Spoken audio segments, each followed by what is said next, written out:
नमस्कार दोस्तों, मैं मुकुल अग्रवाल। आपके फ़ोन पर हर महीने एक मैसेज आता है, सैलरी क्रेडिटेड, और उस मैसेज को देखते ही दिल में एक अलग लेवल की खुशी आती है।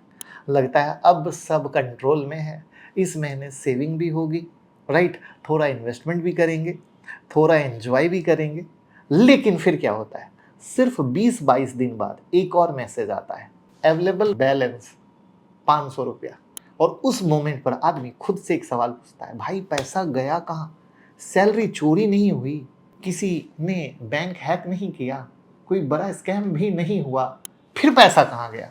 और ये प्रॉब्लम सिर्फ आपकी नहीं है, इंडिया के करोड़ों सैलरीड लोगों के साथ यही होती है। सैलरी आती है, 5 दिन कॉन्फिडेंस अनदर लेवल पे रहता है, 10 दिन नॉर्मल लाइफ रहती है, और उसके बाद बाकी बची लाइफ सिर्फ टेंशन में, मंथ एंड सर्वाइवल मोड में चला जाता है।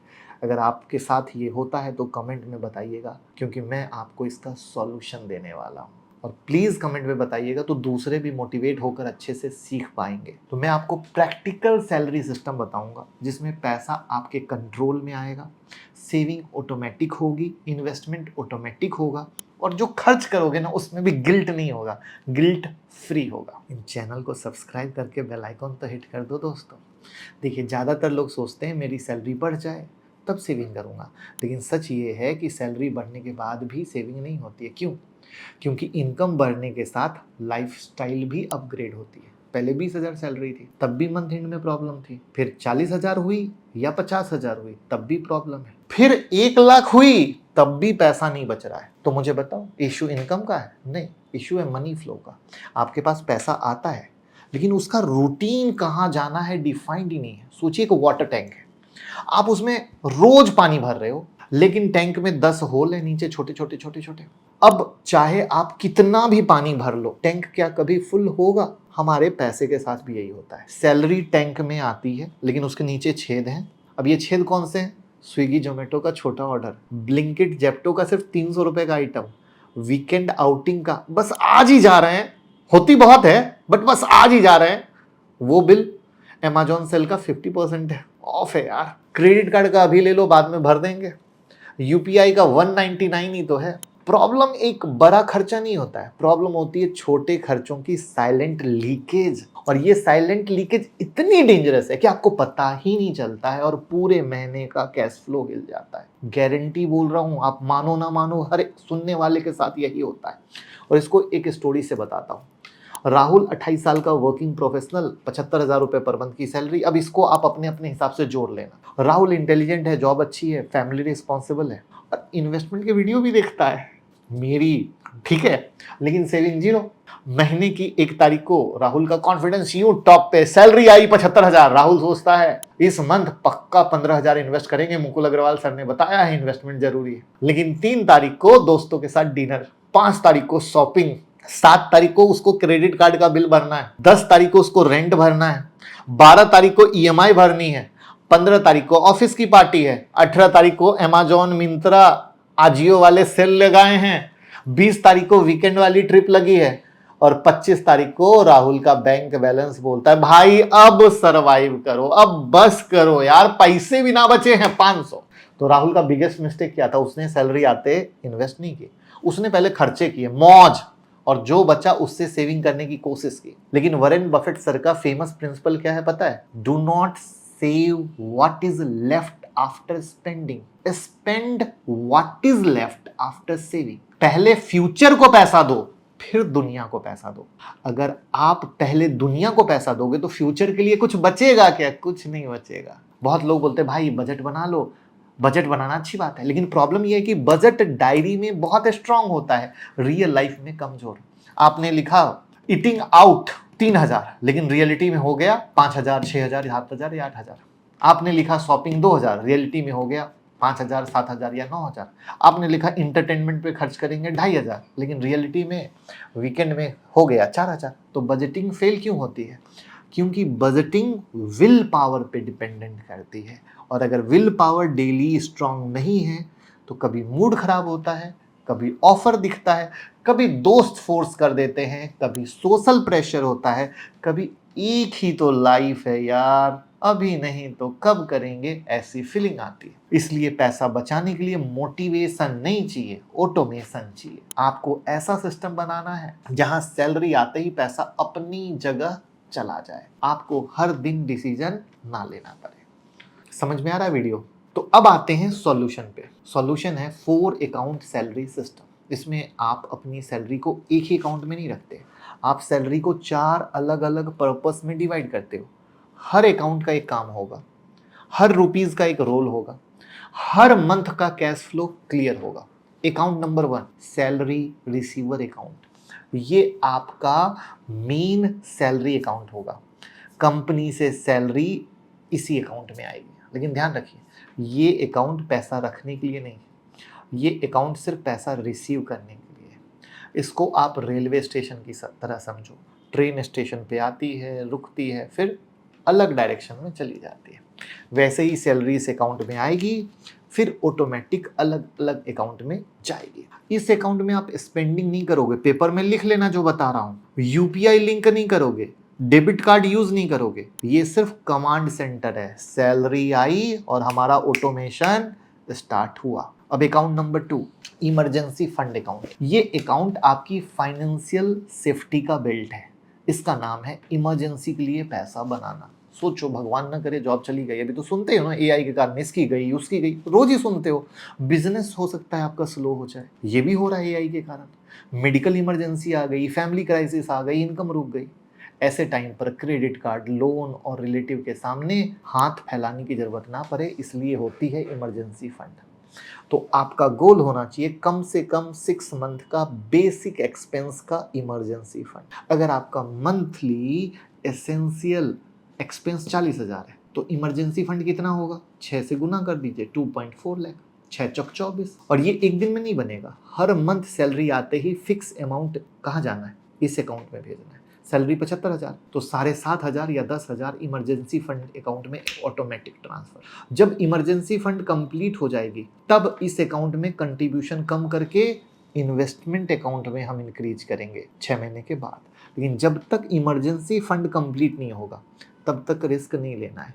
इन्वेस्टमेंट इंपॉर्टेंट है लेकिन सेफ्टी उससे पहले और उससे ज़्यादा इंपॉर्टेंट है। फिर आता है अकाउंट नंबर 3 इन्वेस्टमेंट अकाउंट। ये अकाउंट आपकी वेल्थ मशीन है। इस अकाउंट से आपकी SIP, mutual fund, stock, index, gold, ETF, RD, FD, crypto जहां मन करता है, जो भी आपका प्लान इन्वेस्टमेंट है सब चलेगा। लेकिन यहाँ एक रूल क्लियर है, इन्वेस्टमेंट अकाउंट का पैसा डेली एक्सपेंस के लिए टच भी नहीं करना। ये पैसा फ्यूचर के लिए, आपके भविष्य के लिए।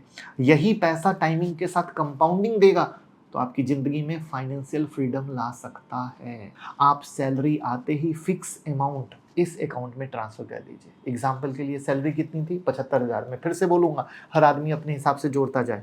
75,000 में हमारा इमरजेंसी फंड कितना गया? 10,000। इन्वेस्टमेंट अकाउंट कितना है? 15,000। एक्सपेंस अकाउंट बाकी पैसा। तो investment SIP date ideally start करने के तुरंत बाद रखें, 3, 5 या 7 की डेट, क्योंकि अगर एसआईपी 25 तारीख को रखी तो चांसेस है पैसा बचे नहीं। इसलिए पहले इन्वेस्टमेंट बाद में लाइफस्टाइल, यानी सैलरी आई हमने पैसा तुरंत ट्रांसफर मार दिया कि बाद का कोई नाटक ही ना रहे कि ये इमरजेंसी पर गई, वो इमरजेंसी पर गई। Account number 4 spending account. ये अकाउंट आपकी रियल लाइफस्टाइल लिमिट। इस अकाउंट में जो पैसा आया बस वही आपकी मंथली खर्चे, चाहे वो रेंट हो, ग्रोसरी हो, फ्यूल हो, फूड हो, शॉपिंग हो, ओटीटी हो, मोबाइल रिचार्ज हो, इंटरनेट बिल हो, इलेक्ट्रिसिटी बिल हो, सब इस अकाउंट से। यूपीआई इसी से लिंक करो, डेबिट कार्ड इसी से लिंक करो, क्रेडिट कार्ड भी इसी से लिंक करो। इससे क्या होगा? आपको हर टाइम पता चलेगा कि मेरे पास मंथ के लिए कितना पैसा अलाउड है। अगर स्पेंडिंग अकाउंट में 30,000 है तो आपको जो भी करना है इसी पैसे से करना है। फिर कोई दोस्त उठा के भी थोड़ी ले जाएगा उठा के, मुझे बता लो, कदापि नहीं ले जाएगा। तो इन्वेस्टमेंट और इमरजेंसी फंड को टच ही नहीं करना है। ये सिस्टम आपको आर्टिफिशियल स्कार्सिटी क्रिएट करके देता है। अब इसका क्या मतलब हुआ आर्टिफिशियल स्कार्सिटी का? आपके पास एक्चुअल सैलरी ज़्यादा है बट स्पेंडिंग के लिए लिमिटेड अमाउंट विजिबल, और जब विजिबल मनी लिमिटेड होता है तो आदमी ऑटोमेटिकली डिसिप्लिन हो जाता है। होता है कि नहीं? बताओ कमेंट में। जो तरीका बताया सही है या नहीं कमेंट किया करो, कंजूसी नहीं। अब सैलरी का डिस्ट्रीब्यूशन कैसे करें वो बताता हूँ। सिंपल फॉर्मूला, अगर आप बिगिनर हो तो 20% सेविंग प्लस इन्वेस्टमेंट, 50% नीड पे, 20% लाइफस्टाइल पे, 10% इमरजेंसी या फ्यूचर गोल के लिए। लेकिन इंडियन मिडिल क्लास के लिए मैं सिंपल प्रैक्टिकल वर्जन देता हूँ। सैलरी आते ही 10% डालो इमरजेंसी फंड में, 20% डालो इन्वेस्टमेंट में, 60% डालो मंथली एक्सपेंड में और 10% गिल्ट फ्री इंजॉयमेंट। अगर सैलरी 50,000 हो गई तो 5,000 कहाँ जा रहा है? इमरजेंसी फंड में। 10,000 कहाँ जा रहा है? इन्वेस्टमेंट में। 30,000 मंथली एक्सपेंस में, 5,000 इंजॉयमेंट में। अगर सैलरी 1,00,000 है तो 10,000 का इमरजेंसी फंड बनेगा, 20,000 का इन्वेस्टमेंट बनेगा, 60,000 का एक्सपेंस बनेगा जो मंथली एक्सपेंस करोगे। इंजॉयमेंट कितने का बनेगा? 10,000 का। लेकिन ध्यान रखिए, ये फिक्स रूल नहीं होता है। क्यों? क्योंकि पांचों उंगली बराबर नहीं। अब बराबर कैसे नहीं है? अगर आप पर लोन है, फैमिली रिस्पॉन्सिबिलिटी ज़्यादा है, रेंट हाई है, तो नंबर एडजस्ट करने पड़ेंगे आपको अपने हिसाब से। तो इंपॉर्टेंट ये है कि सैलरी आते ही पैसा ऑटोमेटिकली अलग हो जाए, जिससे कि हमारा दिमाग क्लियर हो जाए कि हम कहाँ खड़े हैं, हमारी औकात क्या है। वो जो आर्टिफिशियल स्कार्सिटी है वो आपको आपकी औकात बताएगी। और इसमें पता है क्या होता है? क्रेडिट कार्ड और यूपीआई का ट्रैप। आजकल आदमी कैश से कम यूपीआई से ज़्यादा खर्च करता है। यूपीआई ने पेमेंट ईजी बना दिया, लेकिन ईजी पेमेंट का साइड इफेक्ट है 99, 149, 299, 499, 799, पता ही नहीं चलता। और ये मीठे खर्चे टन टन टन टन टन टन छोटे अमाउंट खट खट होते चले जाते हैं, और मंथ एंड में ये लंबा लिफाफा बन जाता है। बहुत लंबा लिफाफा बन जाता है और आप सोच भी नहीं पाते कि कितना लंबा लिफाफा बना, क्योंकि ये मिलकर काफी बड़ा होता है। क्रेडिट कार्ड इसका पप्पा है और डेंजरस, क्योंकि क्रेडिट कार्ड आपको इल्यूजन देता है कि पैसा भी गया नहीं। आप 20,000 स्पेंड कर सकते हो लेकिन बैंक बैलेंस सेम दिखता है, और जब बिल आता है तब लगता है छुरा अंदर तक, और ऐसे हिला दिया जाता है। ठीक ठीक ठीक ठीक ठीक। इसलिए क्रेडिट कार्ड यूज करना है तो 3 रूल। पहला, सिर्फ वही खर्च करो जो स्पेंडिंग अमाउंट से फुल पेमेंट कर सकते हो। दूसरा, मिनिमम ड्यू कभी मत भरो, वो आपको फंसाने का तरीका है। तीसरा, ईएमआई को लाइफस्टाइल अपग्रेड का शॉर्टकट मत बनाओ। ईएमआई का सबसे बड़ा ट्रैप ये है कि महंगी चीज़ें अफोर्डेबल लगने लगती है।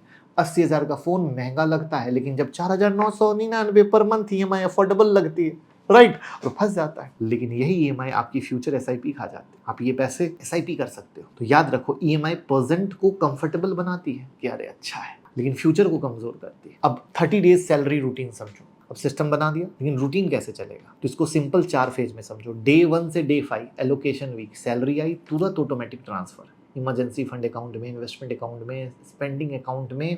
और इस वीक में चेक करो कि एसआईपी का जो मैंडेट है वो एक्टिव है या नहीं, ऑटो ट्रांसफर प्रॉपर हुआ है या नहीं, बिल्स के लिए इनफ बैलेंस है या नहीं। ये वीक आपके फाइनेंशियल मंथ की फाउंडेशन है दोस्तों, क्योंकि इसी वीक में आप फाउंडेशन तय करोगे। फिर आता है day 6 to day 15 payment week. इस फेज में इंपॉर्टेंट बिल को क्लिक करना है। क्यों? क्योंकि पेमेंट का वीक है। अब कौन सा रेंट होगा, इलेक्ट्रिसिटी होगा, इंटरनेट होगा, मोबाइल होगा, इंश्योरेंस प्रीमियम होगा, क्रेडिट कार्ड का भी बिल 6 से 15 के बीच में ही आता है। और अगर ईएमआई चल रही है जिसको अवॉइड नहीं किया जा सकता तो वो भी आएगा। और इस पीरियड में लेट फी अवॉइड करो, क्योंकि लेट फी छोटी दिखती है लेकिन अगेन ये फाइनेंशियल लेजीनेस का पेनाल्टी है। फिर आता है day 16 to day 24 control week है ये, इसका नाम। अब चेक करो स्पेंडिंग अकाउंट में कितना बैलेंस। अगर आधा महीना बचा है और 70% पैसा खर्च हो गया तो रेड फ्लैग है।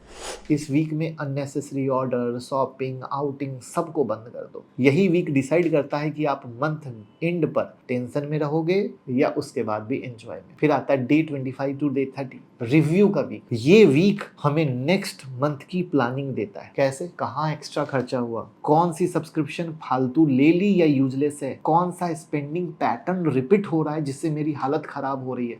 अगले मंथ का festival, travel, insurance, school fee या टैक्स पेमेंट का प्लान बनाना है। तो कैसे बनाना है?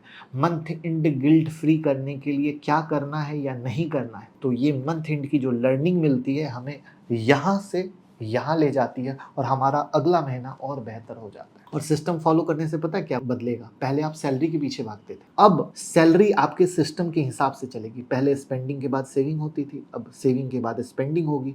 पहले मंथ एंड टेंशन होता था, अब मंथ एंड रिव्यू होगा। पहले इमरजेंसी में लोन लेना पड़ता था, अब इमरजेंसी फंड रेडी रहेगा। लेकिन इन्वेस्टमेंट मूड पर डिपेंड था, अब इन्वेस्टमेंट ऑटोमेटिक होगा। और सबसे इंपॉर्टेंट, पहले पैसा रैंडम इधर उधर इधर बढ़ जा रहा था, अब हर पैसे का पर्पस होगा कि मैं जा कहाँ रहा हूँ, क्यों जा रहा हूँ, और जहां भी जा रहा हूँ वो सही तरीके से जा रहा हूँ।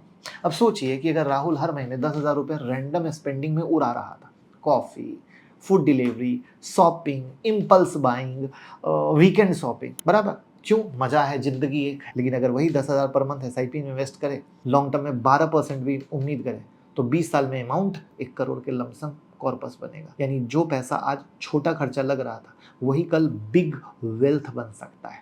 तो प्रॉब्लम ये है कि आज का कंफर्ट विजिबल है, फ्यूचर की वेल्थ इनविजिबल है, इसलिए सिस्टम बनाना ज़रूरी है। सिस्टम आपको फ्यूचर दिखाता है, सिस्टम आपके फ्यूचर को लग्जरी बनाता है। तो देखिए दोस्तों, पैसा कमाना इम्पॉर्टेंट है, लेकिन पैसा संभालना उससे भी ज़्यादा इम्पॉर्टेंट है। आपकी सैलरी छोटी हो या बड़ी हो, अगर सिस्टम नहीं है तो पैसा टिकेगा नहीं, और अगर सिस्टम है तो छोटी सैलरी वाले भी सही तरीके से ज़िंदगी बिता सकते हैं और वेल्थ क्रिएट कर सकते हैं। फाइनेंशियल फ्रीडम किसी एक जैकपॉट से नहीं आएगा। फाइनेंशियल फ्रीडम सिर्फ और सिर्फ एक बोरिंग सिस्टम से आएगा जिसको आपको बार बार फॉलो करना होगा। सैलरी आते ही फ्यूचर को पे करो, इमरजेंसी फंड बनाओ, इन्वेस्टमेंट को ऑटोमेट करो, स्पेंडिंग को लिमिट करो, क्रेडिट और ईएमआई से दूर रहो, और सैलरी आपकी इनकम है, लेकिन सिस्टम आपका फ्यूचर जरूर बनाता है। अगर आपको लगता है कि ये वीडियो किसी दोस्त, भाई, बहन, कलीग को जरूर देखनी चाहिए जो हर महीने सैलरी के बाद भी परेशान रहते हैं, तो प्लीज इस वीडियो को शेयर कीजिए, क्योंकि ये सारे इंडिया की प्रॉब्लम है। बहुत मेहनत से वीडियो बनाई है, और कमेंट में लिखिए सैलरी सिस्टम, जिससे मैं समझ जाऊंगा कि मेरी चीज़ आप तक पहुंची है। Thank you.